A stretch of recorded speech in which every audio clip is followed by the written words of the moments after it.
Welcome to our Tea Time Talk. Today, I am Stacy Whitman. I'm the publisher and founder of Two Books, which is our middle grade and YA imprint at Lee and Low Books. And I'm here today with Supriya Kelkar, who is the author of Strong as Fire, Fierce as Flame. I remembered to hold the book up.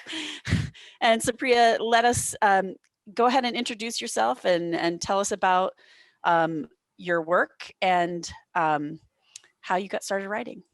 Yeah, so like you said, my name is Supriya Kelkar, and I'm an illustrator and the author of several books for kids. My first was Ahimsa, which is here. Which is right here. Ah, perfect. And then just last month, Strong as Fire, Fierce as Flame came out. So I have been writing as long as I can remember. I always wanted to write books. I did a brief stint as a Bollywood screenwriter, which I also always wanted to do. So while I was working in that industry, I was also writing children's books on the side because most of the movies that the production house I worked for made were serious adult dramas. And my mind just really always gravitated towards children's books. So I wrote Ahimsa in 2003. And it won the New Visions Award in 2016, which was the 2015 New Visions Award, I think. Mm-hmm. And it was published in 2017. So that was a 14-year journey to publication for that book. Yeah. And a side note for anybody who is interested in the New Visions Award, we'll be opening for submissions on May 1st. Oh, and yay. That is for any unpublished author of color who is also not represented by an agent, who has not published a book in the category for which you're applying for the award. So if you've never published a middle grade or YA book, you can enter the New Visions Award. If you've never published a picture book, you can enter the New Voices Award. That information is on the Lee and Low website, leeandlow.com. Go ahead. Yes, and it's an incredible award. And I'm so grateful to you and everyone at Two Books and Lee and Low for that opportunity. And then my latest middle grade novel is Strong as Fire, Fierce as Flame, which we're going to talk more about today. Yeah, and it's your latest because, oh my gosh, you had a lot of books come out in the last year. So, yes. So yes. You've had, I think, 2 picture books and a middle grade books in addition to what we work with. Yes. So you've been prolific. What we work with you mostly on is your historical fiction. So let's talk about historical fiction as a genre and why you like it and what's so great about it. You know, I actually wanted to be a history major, and but I was also a film major and also a psych major, and I couldn't do 3 majors. And so poor history got pushed to the side, and I just took a few classes here and there when I could. So I've just always been fascinated with history and with the connections we can make, because sadly, things don't really change that much in the big picture. So a lot of the social justice fights that were going on in the 1940s in India, where Ahimsa takes place, were still happening in 2017 when the book was published. And sometimes those connections aren't even on purpose. I'm just writing about something, and then halfway through it, through revisions, I realize, oh, this is still going on, and it can be applied to our country, So, right, exactly. I love those connections. So, and I love that. In addition, it's also, a thing I struggle with, but in addition to making sure that the story works on a plot level, it also has to fit a real historical timeline, and your historical facts have to be real too. So for a book like Ahimsa, that was not that difficult, but because there were relatives alive who had lived in 1942 that I could ask interview questions. People. Totally. And so it wasn't difficult. And I still made mistakes because I based Anjali's house in that book on my dad's childhood bungalow. And when I saw it, everyone cooked at a countertop height stove. But in the 1940s, it was that wasn't the case, and people were cooking on a stove on the ground. Right. So luckily my dad caught that for us. So there were, things like that. Or I would put a fruit in the book and it wasn't in season at that time. And again, my dad caught that because he grew up surrounded by trees and flowering plants and fruits and vegetables that I did not have the opportunity to And be. and there's this like not innate, but like this knowledge that you gain from living it.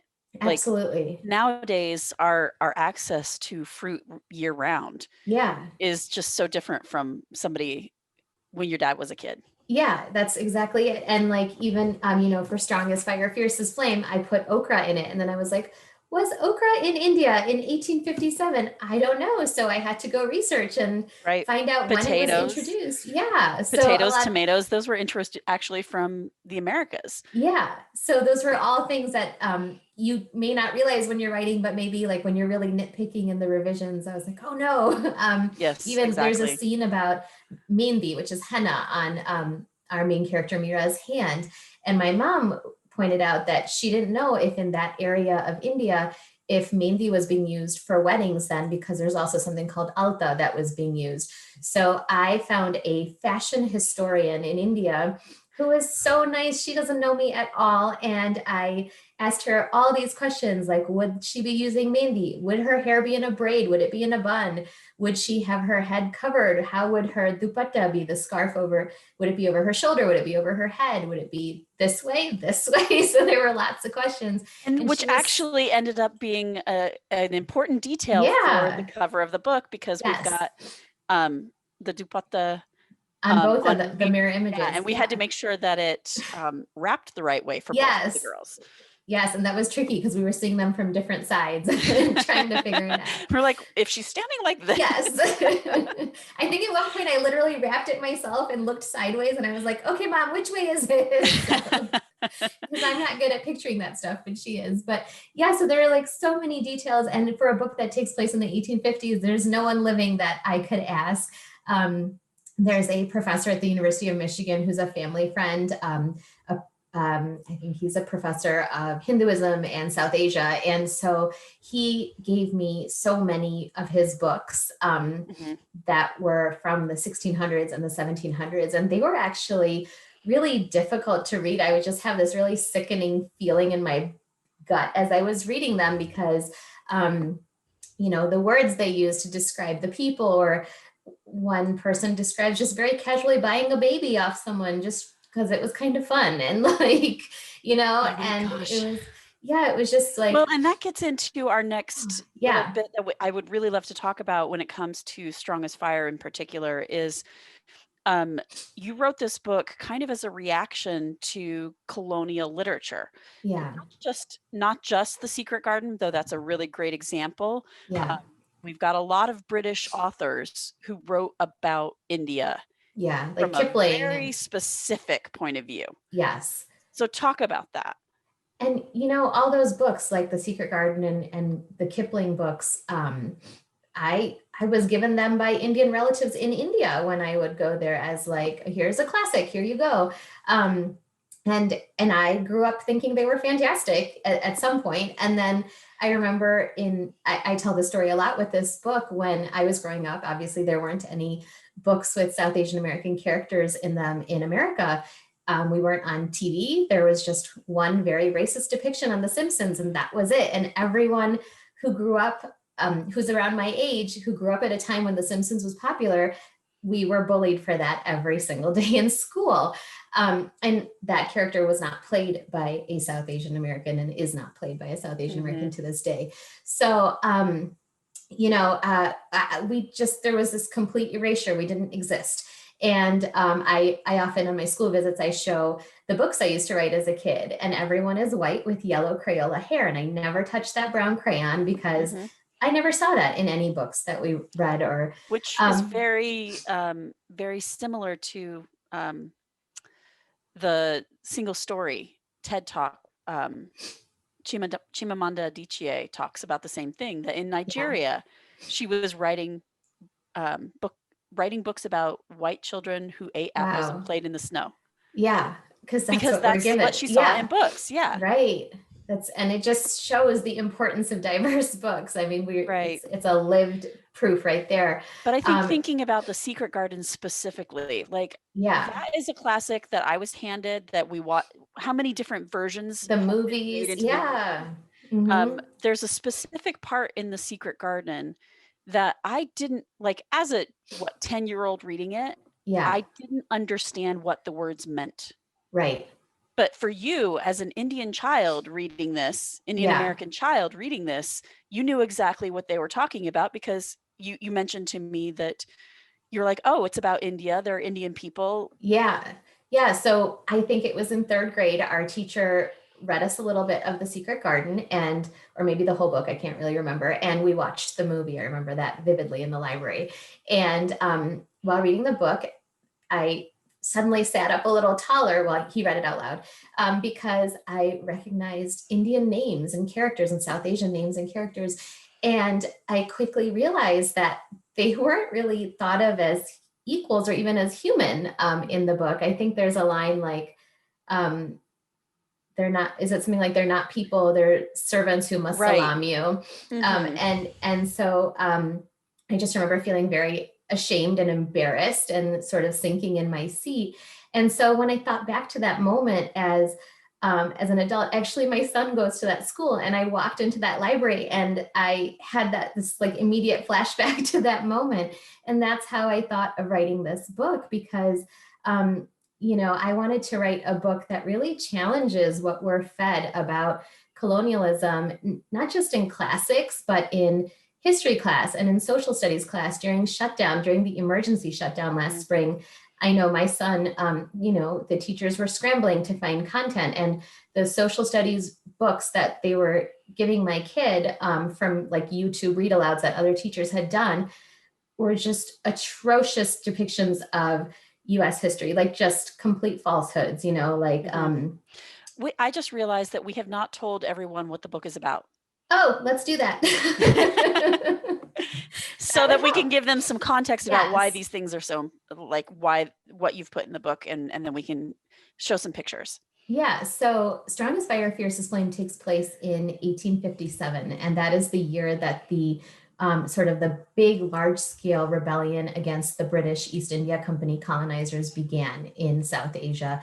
At the time, South Asia was called India. So if I say that, that includes Pakistan, Bangladesh, Sri Lanka, all the areas and Mhm. countries that make up South Asia today. So this is the story of Mira, who is a child bride who runs away from the life she has no say in, only to end up a servant for a household that is run by a very high ranking officer in the British East India Company. And when the flames of rebellion come to her town, she's forced to decide whether to continue her life of relative safety or join the rebellion and fight back against her native oppressors and her colonizers. Um, so that's the background to that story, because I thought about those people that Mary talks about who are servants who must just salam you.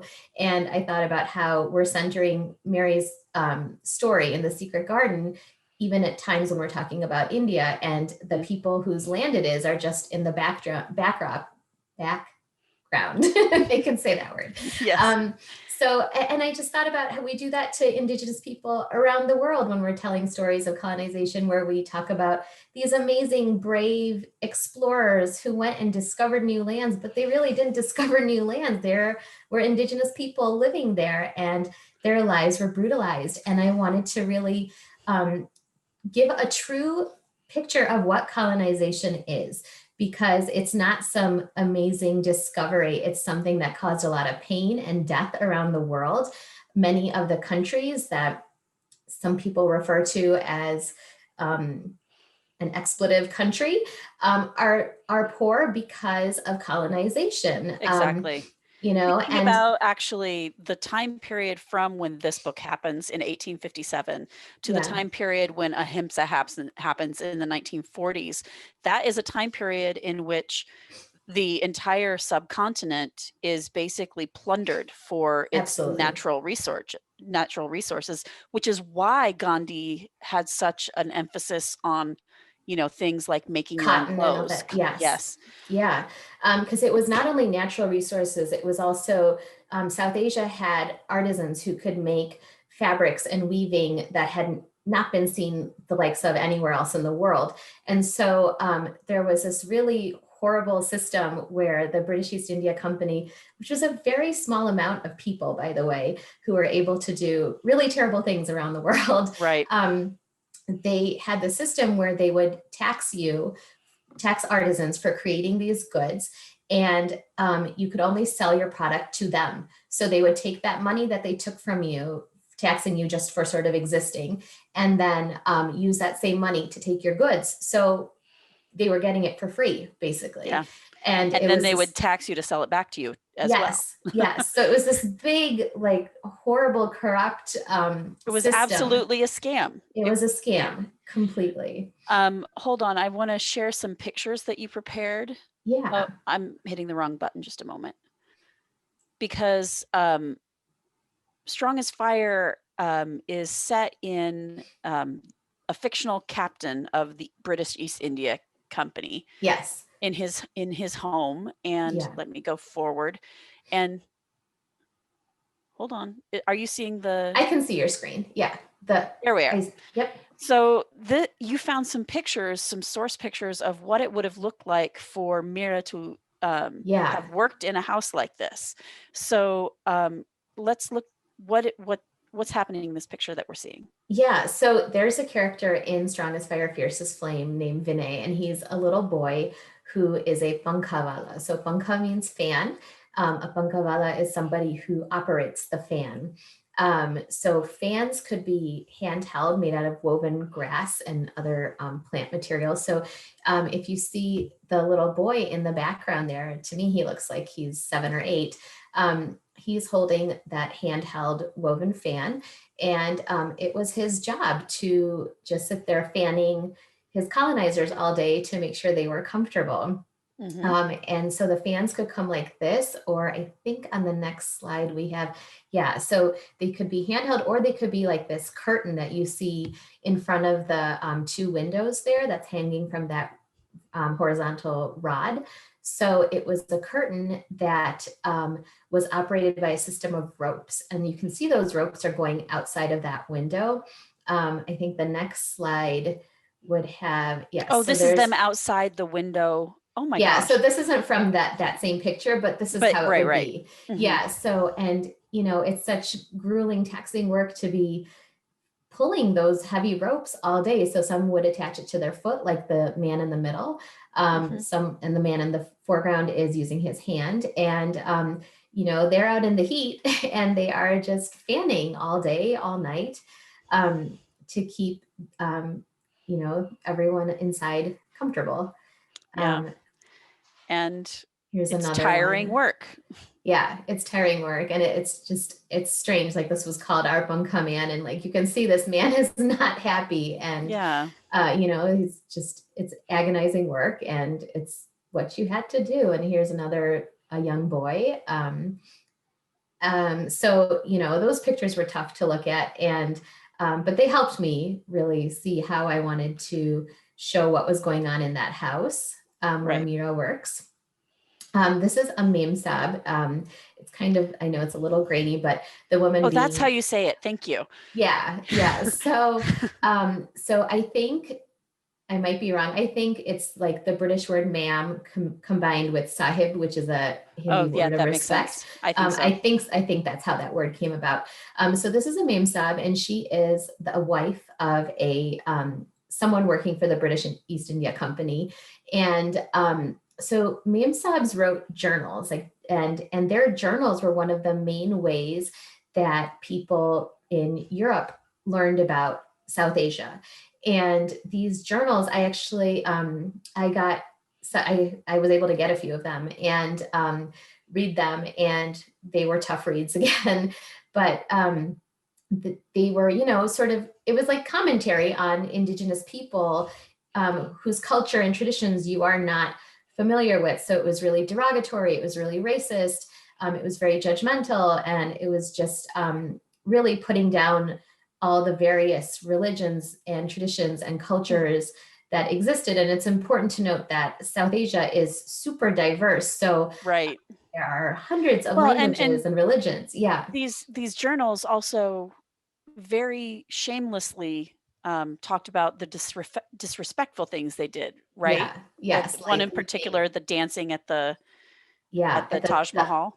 yes. And so there, I think it's Fanny Parks, I think is her name, was a meme sab who was fluent in Hindi. And so she wrote a lot. Her journals were very popular. And she described the scene, which even she found in poor taste, of meme sabs and officers dancing quadrilles on a tomb, because the Taj Mahal is a tomb for someone. Mm-hmm. And she also describes them looting it, where they took all the gemstones and diamonds. So until I think 1725, India was the world's only source of diamonds, South Asia, and they were found through alluvial mining, where you would get them on riverbeds. And I think in 1725, there was a mine found in Brazil, and afterwards it was found in other parts of the world as well.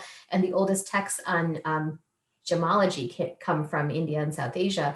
So there was so much work being done with these precious stones and diamonds, and they were all just taken out. Forts were destroyed, made into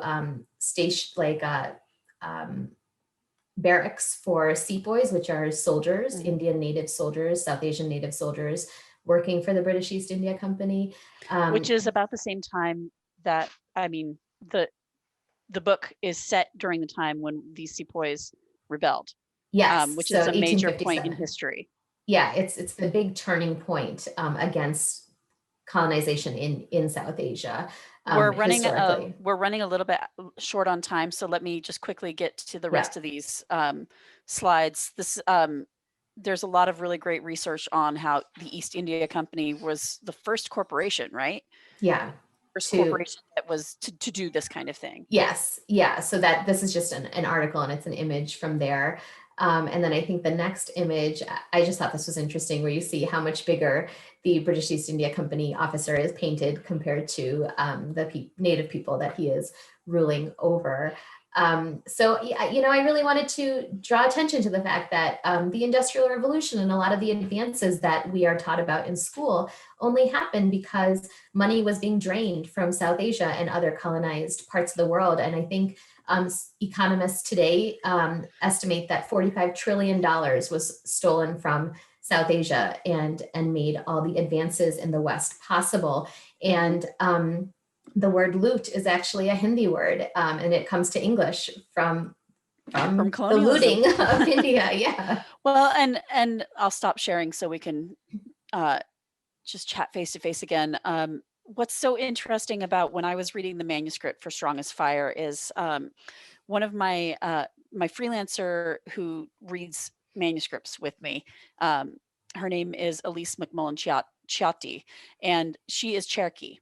And as a Native American woman, she said, this book just makes me want to wish that some movement like this had succeeded in North America, that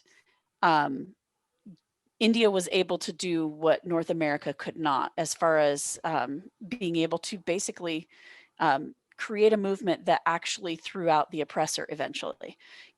Like it took nearly 100 years, 150 years, I think. Yeah. But from the turning point of 1857 to the 1940s. Yeah. Mm-hmm.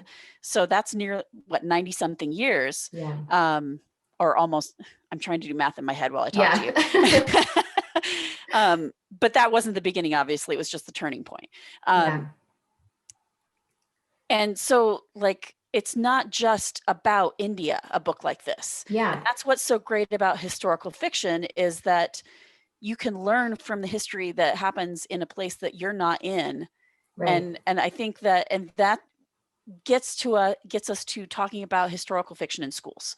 Yes. Because I think that even if we don't have a unit in social studies class on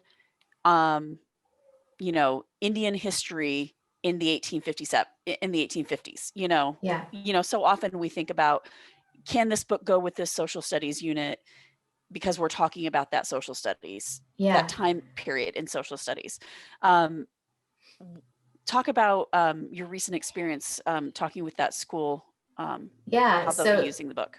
so there's a school district that has the Secret Garden on their curriculum. So they are talking about using Strong as Fire, Fierce as Flame to give sort of the other perspective and remind students that the Secret Garden is centering someone's experience, and it's erasing someone else's experience. So I think, like you were saying, even if you're not studying India, if you're studying the Secret Garden, I think Strong as Fire, Fierce as Flame is so necessary to provide an accurate portrayal of what was really happening then. And even if you're not studying India, if you are studying colonization anywhere in the world, I think a book like this is necessary. And then it leads to questions with your students of, okay, well, we just talked about what happened in America. Who's being centered in this story, and whose story is being left out? And how are we talking about the indigenous people of this land? So I think it's a vital tool for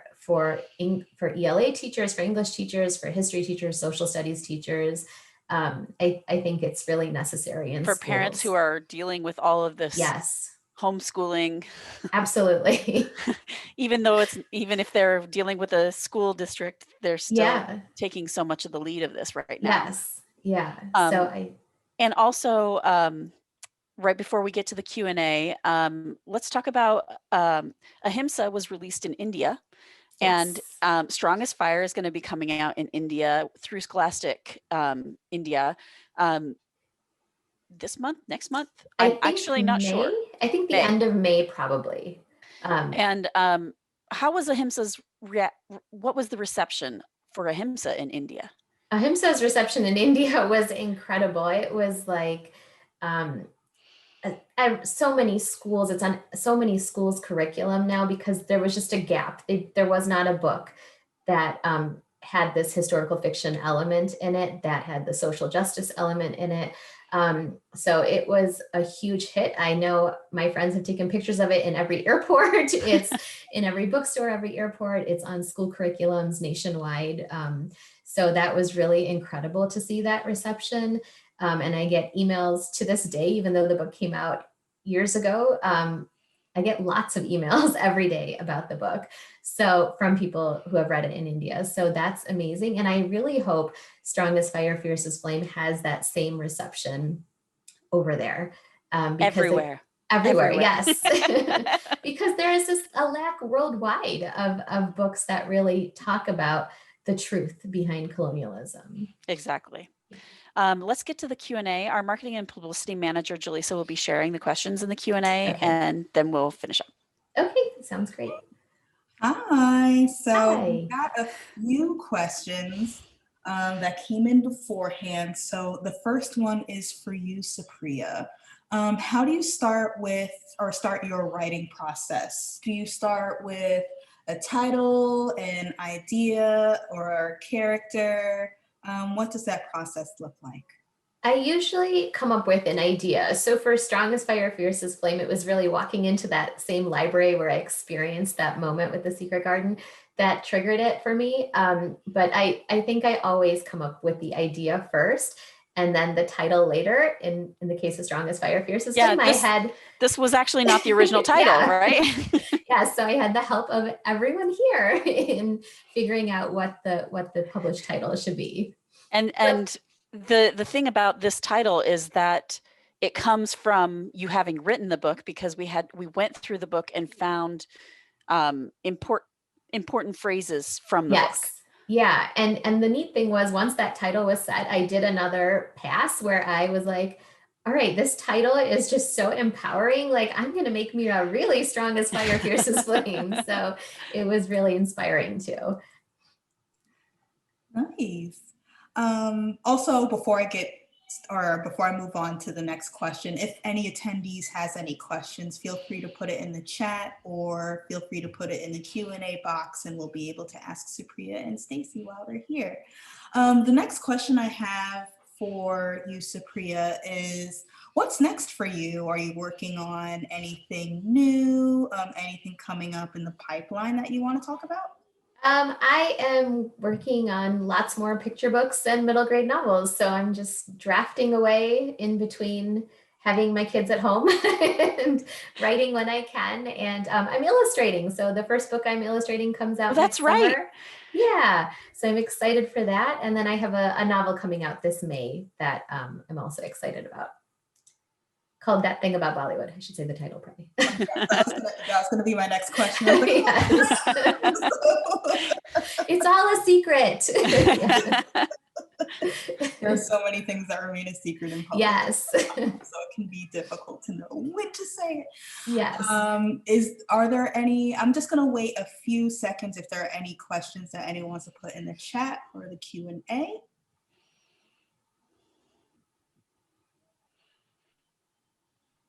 All right. So I'm going to pass it on to Stacy to conclude. Okay, so as we wrap up, Supriya, can you share the social media that you want people to follow you on? Oh, sure. I am at Supriya Kelkar _ on Twitter and Supriya.Kelkar on Instagram. And you can find out more about Lee and Lowe's books by following us on Twitter at Lee and Lowe or at 2books. And we're also on Facebook. We've got a Lee and Lowe Facebook page, and you can follow us on Instagram also at Lee and Lowe. And this video will be archived on our YouTube channel, which is also Lee and Lowe. See a theme going through here. So if you want to watch it again, if you want to share it with somebody, check out our YouTube channel in I think it's about a week that they go up. Yes, and sometime next week. Thank you. And thanks everybody for joining us. And for our next Tea Time Talk, we'll be having illustrator Jing Jing Song in conversation with editor Cheryl Klein. And they'll be chatting about Jing Jing Song's newest picture book, If I Were a Tree. That will be Friday, April 9th at 12 p.m. Eastern. So thanks so much, everybody, and take care. Thank you, everyone.